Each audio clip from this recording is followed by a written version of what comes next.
Boulder's top stories this week. Local students ask council to consider a ban on plastic bags. The police department employs a new code enforcement unit, and a Boulder group travels to one of our 7 sister cities. Hi, I'm Natalie Wood.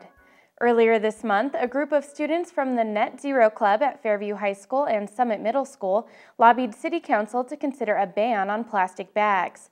The area students suggested the city ban plastic bags from Boulder grocery and convenience stores. The students also suggested an alternative proposal that would charge a 10 or 20 cent fee on bags as an update to the city's zero waste master plan. City Council discussed the 2 proposals Tuesday night and their potential impact on reducing the number of bags in landfills and the impact to local businesses. Students of the Net Zero Club are very excited about the opportunity to get involved and influence waste reduction in the city. We are ecstatic with the idea that one of the 3 options that City Council will use is the complete ban on single-use plastic bags and placing a fee on single-use paper bags. We believe that this is the right course of action because if there's a fee on plastics, it's a good chance that people will still use plastics, which means that there will still be contamination and toxicity. I think a lot of people they consider 5 minutes to 30 minutes of plastic bag use to just bring one thing in a plastic bag, rather than thinking of a larger environmental impact. No final decision on plastic bags was made at the study session. A ban on plastic bags and a fee on paper has been implemented in 2 U.S. cities. Trash accumulation, weeds, sidewalk snow removal, and other city ordinances will be enforced in a new way in Boulder with the addition of a new code enforcement unit.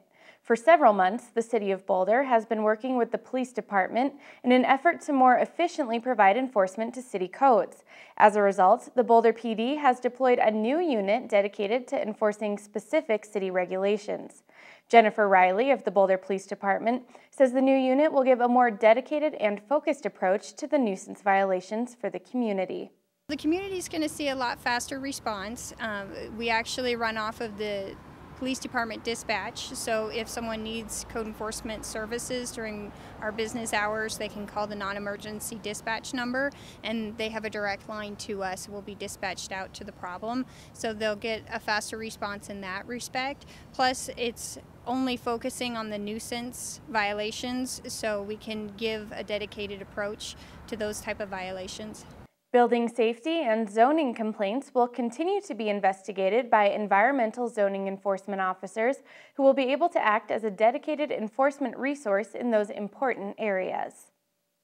You may have noticed slowed traffic on Arapahoe between Folsom and 30th due to the Arapahoe Multimodal Improvements Project.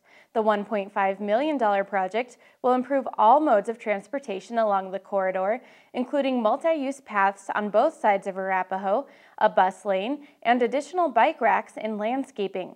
Typical work hours are Monday through Friday from 7 a.m. to 6 p.m., and lane closures generally take place during non-peak daytime hours. The transportation project was planned in coordination with a recent water line replacement along Arapahoe Avenue.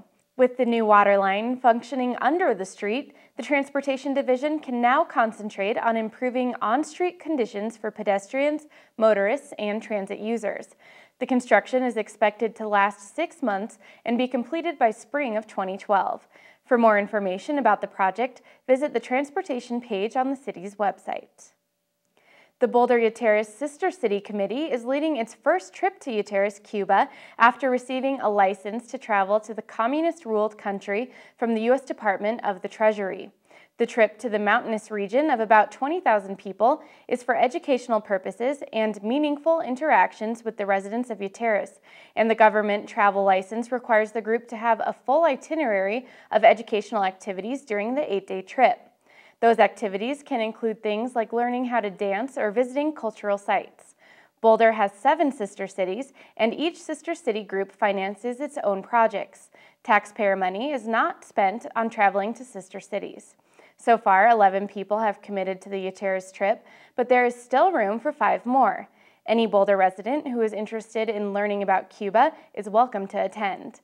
Applications and additional information are available online at bouldercuba.org. That's all the time we have for this week. You can connect with Inside Boulder News on Facebook by submitting news tips and questions. Just search for City of Boulder Channel 8. I'm Natalie Wood. Stick around for more Inside Boulder next.